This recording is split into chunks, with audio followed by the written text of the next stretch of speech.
Dans la paracha Vaïra, Akadosh Baruch Hu envoie Moshe Rabbeinu parler à Paro et commencer à mettre les prodiges d'Akadosh Baruch Hu en Égypte.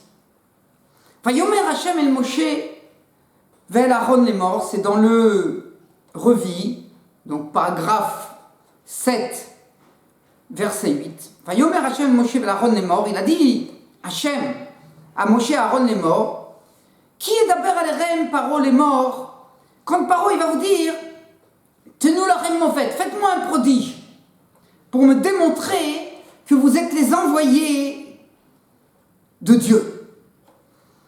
Va Martha el Aaron karet matera, et tu diras à Aaron, prends ton bâton, prends ta canne, ve'ashler lifne Paro, et tu vas la lancer devant Paro, Yoï le tanin, et elle va se transformer en serpent. Moshe et Aaron et le Paro. Alors Moshe et Aaron, ils ont fait comme il a dit à Akadosh Baruch Hu, ils ont été devant Paro. Vayasuken, ils ont fait comme ainsi, comme il a ordonné à Akadosh Baruch Hu. Vayeshler Aaron et Matéou, et Aaron il a envoyé sa canne, il a jeté sa canne devant Pharaon, Velifna Avadav, devant ses serviteurs, et elle s'est transformée de manière réelle en serpent. Pharaon, lui, il n'a pas été influencé par cet acte. Alors, Vaikragam Paro, les Rachamim et les Merachafim. Alors Paro, il a appelé les Rachamim, les sages, les Merachafim, les magiciens d'Égypte. Vayasu Gam Em Rachtum et Mitzraim Belatem Ken. Et ils ont fait eux aussi les magiciens de l'Égypte ainsi. Vayashru Ish Mateu Veyu le Taninim. Ils ont jeté chacun sa canne et s'est transformé en des serpents. Vayivla Mate Aaron et Matotam, et le bâton d'Aaron, il a avalé les cannes des magiciens. Alors en fait, le Malbim, il nous explique que les magiciens, eux, ils ne savaient pas faire comme Moshe. Et eux, ils ont fait en attrapant les yeux, avec la vitesse des mains, ils avaient un serpent dans la manche, ils ont réussi à retirer leur bâton et à mettre tout de suite le serpent, et on a cru que le bâton il se transformait en serpent, mais jamais le bâton il s'est transformé en serpent, tandis que Moshe, son bâton il s'est transformé en serpent. Dans le tour qui parle des lois Yoredea, on a dans le chapitre 179, le tour nous dit ainsi, le Méonen, dans la Torah, on a dans la paracha Shoftim, on a un interdit qui s'appelle le Méonen. Alors il nous dit, le Méonen, c'est quoi le Méonen? Zé Aorez Ainaïm, c'est celui qui attrape les yeux. Chez Medame Kelu Osemaase, il semble aux yeux du public qu'il fait quelque chose, qu'il fait un acte. Par exemple, il jette une corde et elle devient un serpent. Mais non, c'est clon, il ne fait rien du tout. Il dit le tour, c'est pour cela, Engo et Laïssour, ce n'est qu'un interdit simple, Ve Eno loqué. Et il n'est pas loqué. Et il dit aussi, quelqu'un qui va commencer à faire le calcul des heures, des moments. L'Omar, il va dire, Yom Plouni tel jour, Vesha Plouni telle heure, Yarol Hatzet, c'est bien de sortir pour faire telle et telle chose. Alors ça aussi, c'est un méonen et c'est interdit. Comme ça, il nous dit le tour. D'où provient cet issour? On a dans la Gemara Sanhedrin deux enseignements. On a au départ dans le paragraphe, dans la page 65 au verso, un enseignement des Rahamim, une braïta, ça s'appelle une braïta. Elle nous dit comme ça, Tanu Rabbanan, Méonen, le Méonen, Rabbi Rabbi Shimon Omer, Rabbi Shimon il dit, Zam Shiva Minezro Ralaïm. C'est quelqu'un qui met des choses sur l'œil pour voir des choses. Les Rahamim Omrim, et les Rahamim ils disent, Zeorez et Aenaïm. C'est celui qui attrape les yeux, qui trompe, il trompe son public. Rabbi Akiva Omer, Rabbi Akiva il nous dit, Zeamarashev Itim Veshaot, c'est celui qui fait le calcul des moments et des heures. Veomer, il dit, Ayom Yafé Latzet. Aujourd'hui, c'est bien de sortir pour aller faire les marchés. Le mar Yafé Likar, etc. On voit en tous les cas que de cette braïta, que le tour il nous a apporté l'avis des Rachamim, des sages, et de Rabbi Akiva de cette braïta. Donc il a d'abord amené l'avis des sages qui disent que le méonen, c'est celui qui fait des choses et qui semble à son public qu'il a fait quelque chose, alors qu'il n'a rien fait du tout. C'est pour ça qu'on dit les Ores, les Naïm, il attrape les yeux. Et Rabbi Akiva, lui, pense que méonen, ça inclut l'interdit d'astrologie, de calculer des moments qui sont bien pour faire ci ou pour faire ça. Comme ça, et Rashi nous dit, c'est quoi Orez et Tanaïm? Orez et Soger est né à Briot. Il arrive à attraper, fermer Kelou, à faire voir aux yeux des gens. Ou Marelahem Kelou au Sedvarim Shalpele. Il leur montre comme s'il fait des choses extraordinaires. Vehu et no Sikloum, et en fait, il ne fait rien du tout. Donc, ça, on a un premier enseignement. On a un deuxième enseignement à la fin de ce paragraphe dans la Gemara, à la page 67 au recto, qui nous dit comme ça. Il nous dit, un Merachef, il y a le Merachef, le magicien, quelqu'un qui fait de la magie, a osé maasé, s'il fait un acte véridique, Rayav, il est digne de la peine capitale. Velo Orez et Tanaïm. Et pas celui qui fait croire qu'il est magicien, qui fait des actes, et en fait il fait rien du tout, juste il attrape, il semble aux yeux de ceux qui voient et qui fait quelque chose. Alors il explique, Rabbi Akiva Omer Mishum Rabbi Yoshua, Rabbi Akiva il dit au nom de Rabbi Yoshua, Shnaim Loktim Kishuim. On était devant un champ, et dans le champ, il y avait par exemple des kishuim, on va dire que c'était comme des carottes, et Rad Loket, Patour. Il y en a un qui les récolte, et il n'est que Patour. Il a transgressé un issour des Rabbanan, mais il n'a pas fait un interdit de la Torah. Verad Loket, Raya. Et il y en a un qui le fait, et qui récolte, et il est pénible de la sanction capitale pour son acte. Si on lui avait dit de ne pas faire, etc. Aosema Ase Rayav, celui qui a vraiment fait l'acte, c'est lui qui est Rayav, qui est sanctionnable de la peine capitale. Aorez et Tainaïm, Patou. Et celui qui a juste fait, qu'on a cru qu'il a fait, mais en fait c'était semblant, il n'a rien fait du tout, c'est Patour, ce n'est qu'un interdit des Rabbanan. Et alors, il nous dit Rashi, il y a deux personnes qui récoltent donc ces carottes, le maréchifot, et les deux c'est avec de la sorcellerie, le fanénou.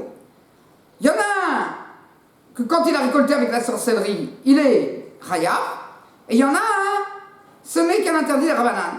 Celui qu'il a récolté véritablement, que vraiment, grâce à la sorcellerie qu'il a fait, ça a été récolté, alors celui-là il est Chayav.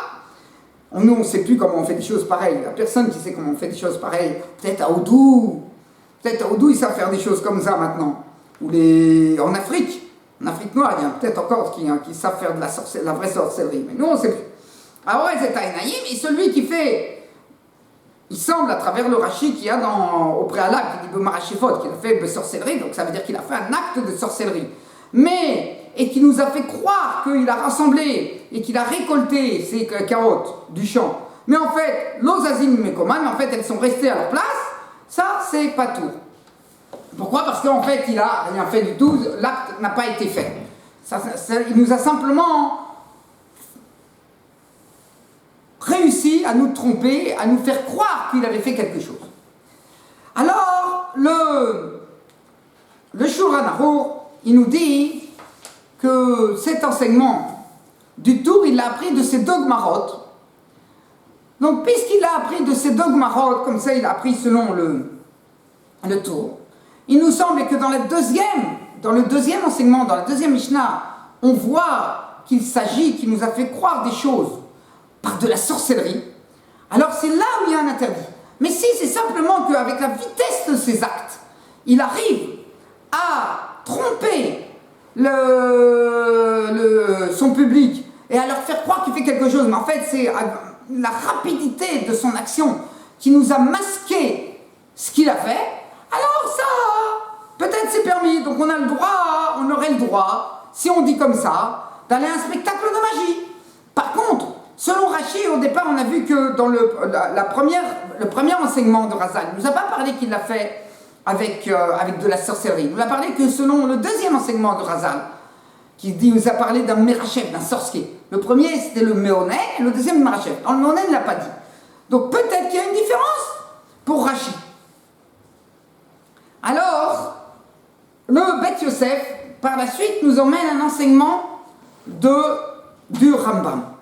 Le Rambam, dans les lois qui parlent des cultes des idoles, au paragraphe 11, à la loi 9, il nous dit comme ça. Il nous dit « Assur le Onen ». C'est interdit de faire le Onen. Alors au départ, il nous parle que le Onen, donc le Méonen, le Rambam, il a appris de la première enseignement de Razal que je vous ai rapporté de la Gemara. Il nous dit au départ que c'est des gens qui font par l'astronomie et que par les signes astrologiques, l'astrologie, il y a des signes astrologiques, il va faire des choses. On dit ça c'est grave, il est loqué, il est sanctionnable de coups, c'est grave. Donc ça c'est l'avis de Rabbi Akiva dans la Braïta. Veren Orez et Anaïm, et même celui qui est Orez et Anaïm, il est Orez et Naïm. Donc ça, c'est selon les sages de cette même Braïta. Ou Medame Bifnaroim, il fait croire aux yeux de son public. Sheosem Maaset Yamaon, qui fait quelque chose d'étonnant. Veulo à ça. Et lui, il n'a pas fait. Arese Bikal Meonen. Il fait partie de cette personne qu'on appelle un Meonen. Veloké. Et il est digne de coup. Il a été envers, il a transgressé le lave de Meonen. L'Otéonenu, qui est marqué dans la paracha Kedoshim. Et comme il a transgressé le lave qui est par l'interdit de la paracha Kedoshim, il est ce magicien, celui qui veut faire de la magie comme ça, il est digne de coup. Maintenant, on va voir par la suite s'il s'agit qu'il l'a fait simplement par la rapidité de la main, ou s'il l'a fait par un acte de sorcellerie. Alors ensuite, dans la loi 15, il nous dit le Rambam, Amerachef, Chayav Skila. Donc c'est en fait, il apprend cette loi de deuxième enseignement que je vous ai rapporté dans la Gemara. Amerachef, le Merachef, lui, il est Chayav, il est sanctionnable de la peine capitale donc on va le faire tomber d'un petit mur et il va mourir comme ça. Veu, Shiasa Maaser Reshafim. Et c'est qu'il a fait un acte de sorcellerie. Aval, à Orez et Taïnaïm, quelqu'un qui n'a pas fait un vrai acte de sorcellerie, il a juste attrapé les yeux. Veu Sheire Shiasa. Et c'est que il semble qu'il a fait Veulo Asa. Et en fait, il n'a rien fait du tout, il nous a simplement trompés. Loqué Makat Mardout. Alors lui, il sera loqué, il aura sa sanction, c'est qu'on lui donnera des coups, mais c'est Midarabanan. C'est Makat Mardout, c'est Midarabanan.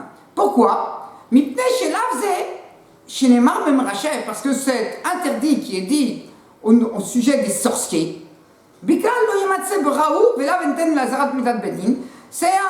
partie de tout un verset qui comporte beaucoup de Inyanim. Il y a le Méonen, il y a le Merachef, il y a le Menachesh. chacun c'est un acte ou de sorcellerie ou d'astrologie, etc. Et donc puisqu'il fait partie de l'interdit de Merashifa Loteraye, tous ces interdits qui sont dans ce verset, dans Shoftim, dans la paracha Shoftim, dans la Torah, ça fait partie des sorciers, de la sorcellerie, de tout ce que faisait la sorcellerie, et qu'un sorcier, on n'a pas le droit de laisser vivre. Alors, tant qu'il n'a pas fait un acte, simplement il nous a trompés, alors ça sera que Makat Mardout, ça sera que Midérabana. On lui donnera, il sera sanctionnable que selon les rabbinats. Alors on voit que au préalable à la loi 9, il nous a dit qu'on lui donne des coups selon les lois de la Torah, et à la loi 15, on voit que ce même Meonen qui aurait les Naïm, qui attrape les yeux, alors ce n'est que des rabbinats. Alors bon, le Beth Yosef, il veut nous dire qu'on nous parle de la même personne. Si on parle de la même personne, donc on est peut-être en train de parler que les deux ils ont fait avec la sorcellerie, non pas avec et donc pas avec la vitesse. Pour l'instant, on n'a pas vu que le Rambam nous parle qu'il a fait avec la vitesse des actes. Et donc et il nous dit cette personne qui attrape les yeux, alors il rentre dans deux catégories d'interdits. Il s'appelle un Meonen et il s'appelle aussi un Merachel, donc un Meonen, un magicien, on va dire que l'un c'est un magicien, l'autre c'est un sorcier. Et donc au niveau de l'interdit de sorcellerie qu'il a fait par son acte, alors il va prendre des coups selon les rabbinats, et par rapport à l'interdit qu'il a fait dans ce même acte, qui a transgressé aussi l'interdit de faire de la magie, de la magicien, alors là il est sanctionnable par la Torah, par les lois de la Torah. Comme ça il sort du Beth Yosef. Mais c'est très compliqué. Comment peut-on dire une chose pareille? Alors, en fait, on a d'autres explications. On a un bar. Le bar, il nous dit, il s'appuie sur un mari qui dit qu'en fait, ces deux braïtot, la braïta et la Mishnah, ces deux enseignements que je vais citer au préalable, ne parlent pas du même acte. Il nous dit l'acte de l'Otéonénou, ce qui a marqué dans la paracha Kedoshim, l'Otéonénou, c'est d'attraper les yeux. Alors il dit ça, c'est quand il fait avec la vitesse de l'acte. D'où il sait que c'est avec la vitesse de la main? Parce qu'en fait, dans le livre des mitzvot, qu'il a écrit le Rambam, à l'interdit 32, qui parle du Meonen, l'Otéonénou, alors il nous dit comme ça. Il nous dit c'est l'enseignement l'Otéonénou. Et dans cet enseignement, ils ont dit aussi que Bikla Azarazo, il dit dans cet interdit de l'Otéonénou, il y a aussi l'interdit de l'acte des magiciens. Et c'est ce qui a marqué, ce qu'ils ont dit les sages. Dans la Messeret, voilà, dans le traité Sanhedrin, je vous ai rapporté, le Sifri aussi, le Meonen, Zaorez et Taïnaïm, celui qui attrape les yeux. Véou! Et il nous décrit. Min Gadol Minatarboula, c'est un truc extraordinaire, le Roubar et là, Kalouta de Noir, qu'il faut avoir une dextérité très élevée dans la main, Hachid Damel Anashim, jusqu'à temps que les gens qui le voient, chez assez Inyanim, qui fait des choses, et la mitutlaim, que c'est des choses fausses. C'est du sheker, c'est des choses fausses. Comment générer autant, comme on les voit tout le temps, ces sorciers-là, ces magiciens, il y a Assou Tamid, qui font tout le temps. Sheikar révèle, il va prendre une corde, il y a Simoto Bekenaf Bekdo, il va la mettre dans sa manche, l'ifna devant le peuple, et Yotsu Narash. Et il retire à la place de cette corde, il retire un serpent. Il va y acheter le tabac, il jette un anneau, une alliance, une bague, devant lui. Et il va dire elle a disparu. Ensuite, il va aller chez une personne qui était assise du public, il lui prend de la bouche. Ah, tiens, tu vois, elle était dans ta bouche. Moi, je te mets la haine. Chez Domé, mi peut l'autre artumim am forcimim tselamon. Et comme d'autres, tous les trucs comme ça, hein, qui font les magiciens devant leur public. Kol poel mehem assour. Tout acte de cela, c'est interdit. Ou Michio Cézé, et quelqu'un qui fait cela, Yikra Orez et Ainaïm. Il s'appelle quelqu'un qui attrape les yeux. Ve'u min mina kishouf. Et c'est une espèce de kishouf. Il fait partie des sorciers. Ou mitneze loke. Ve'u imze gonev da'at abriot, parce qu'ils volent l'esprit des gens. Alors, on voit de ce Rambam-là qu'il interdit, même si on fait, il semble d'après ce Rambam, que si on fait avec beaucoup de dextérité un acte qui semble étonnant aux yeux des gens, alors faire cela, c'est un interdit de la Torah. Oi. Comme ça il dit, c'est l'otéonénou le bas. Il dit par contre, le Merachef, le sorcier, lui c'est qu'il fait avec vraiment de la sorcellerie, avec les forces du mal. Et comme il va récolter, par exemple, la Mishnah, où il va récolter, il nous dit c'est cette Mishnah-là, où il va récolter par exemple, les carottes ou n'importe quoi du champ, etc., et qu'il le fait, alors ça, puisque le fait avec un acte de sorcellerie, en utilisant des forces occultes, alors ça, c'est un autre interdit. Et cet interdit, s'il faisait vraiment un acte avec ça, il transgresserait, il serait sanctionnable de la peine capitale, comme on a vu. Alors quand il ne fait pas un acte, puisque c'est un interdit qui rentre dans cet ensemble d'interdits, alors il n'est pas sanctionnable par les rabbananes, et ils lui ont mis qu'une sanction des rabbananes, de lui donner des coups des rabbananes. Donc, ça c'est ce qu'il nous dit le bar. Alors, en fait, on a une discussion. Le Rama, il dit comme le bar. On a une responsable du Rama qui pense comme le bar. Par contre, on a le Marshal qui vient déduire.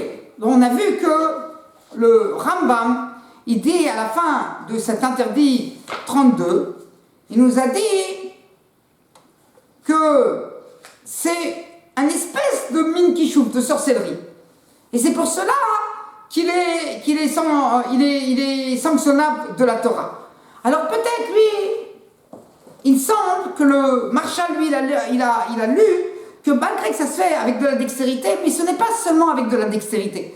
Il faut aussi, pour arriver à faire des choses pareilles, il faut qu'il y ait aussi des forces occultes qui se mêlent, ou qu'il le fasse aussi avec des forces occultes.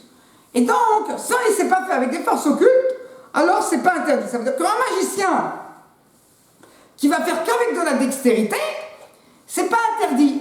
Le vrai magicien qui est interdit, c'est qu'il fait ces actes-là avec une vitesse de son acte, mais cette vitesse de l'acte, elle vient aussi grâce à des forces occultes qu'il utilise. Comme ça, il semble du Marshal. Donc maintenant, on a un problème. Aller à un spectacle de magie, c'est peut-être interdit. Si on pense comme le bar, et peut-être Rashi aussi, et le Rambam, le bar dans le Rambam, et le Bet Yosef, etc. Alors c'est interdit. C'est interdit. Comme ça, en fait, il y a un Rormat Adam dans le principe 89, la loi 6 ou 7, il nous dit là-bas qu'on ne peut pas amener à une ratouna. Il y a des gens, ils amenaient des gens qui, pour amuser leur public, ils amenaient un magicien comme ça qui faisait des tours de magie à la ratouna. Ils disaient c'est un interdit de la Torah, c'est complètement interdit, il faut leur empêcher, Bien que tout le monde sait que la personne, il faisait ça simplement avec de la dextérité et qu'il trompait l'œil du public. Tout le monde sait que c'est comme ça que ça se passe. Malgré tout, alors Matadan, il s'est interdit. Il y a Rav Eliashiv qui veut dire que puisque si le magicien, au moment où il fait ses actes de magie, au début, il vient dévoiler aux yeux du public comment il fait. Un ou deux actes, il leur explique comment il a fait, il va plus lentement pour leur montrer ce qui s'est passé, de telle manière que le public, il ne va venir voir que la dextérité et comprendre combien il est rare, il a une force, une rorma dans les mains, comment il arrive à tromper son public. Mais ils savent que c'est tout ça c'est une grande tromperie, alors c'est permis. Mais si le magicien, il ne fait pas ça, alors c'est interdit. Par contre, le Rav Matanem, il permet dans un cas, aussi dans un spectacle de magie, il dit si c'est le magicien, il n'est pas juif, il est goy, alors il est non-juif, alors pour les non-juifs, dans les lois des Bnei Noach, il n'y a pas cet interdit. Ils ont le droit de faire du kishouf. Les non-juifs, dans les lois des Bnei Noach, ils avaient le droit de faire du kishouf, de la sorcellerie, tant qu'ils ne disaient pas que ça venait des forces étrangères, que c'était des idoles. Mais, donc, utiliser les forces occultes pour faire de la magie, donc ça serait permis, et c'est permis d'aller voir pour un non-juif. Donc, Mimela, il permet le Rav Matanem que si le magicien il est non-juif, c'est permis d'assister à ce qu'il fait. Par contre, c'est sûr, peut-être ça sera bien de ne pas aller, parce qu'on a la mitzvah de Tamim Tiyeh Machem Lokera, tu resteras entier et simple avec l'Éternel ton Dieu. Shabbat Shalom Mevorach.